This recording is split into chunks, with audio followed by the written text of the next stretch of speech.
Bagi yang baru nak bermula, tabungan emas ibarat pengalaman baru. Rasa seronok dan ketagih. Tak macam simpan duit asyik teringat jumlah dan rasa nak berbelanja.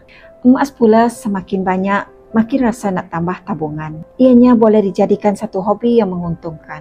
Untuk pupuk tabiat menabung emas secara konsisten, gunakan formula pertama, letak matlamat simpanan emas boleh dijadikan sebagai forgotten saving, iaitu simpanan untuk dilupakan. Simpanan lain boleh disimpan di tempat lain seperti tabung haji atau ASB. Setiap kali dapat gaji, terus beli 1 gram emas. Jangan tunggu duit lebih hendak menyimpan.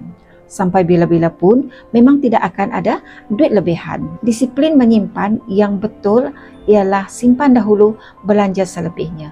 Bukan belanja dahulu, simpan selebihnya. Jangan tunggu harga terbaik. Risiko bila tunggu harga terbaik untuk menyimpan, selalunya duit tersebut akan mudah bocor. Duit habis, emas pula yang tak dapat. Simpanan emas bersama dengan Public Gold patuh syariah, mudah dan telus. Untuk bermula, anda boleh rujuk link di bio saya untuk daftar akaun Public Gold anda secara percuma. Saya akan membimbing anda dalam langkah dan juga cara-cara yang terbaik untuk simpanan emas anda.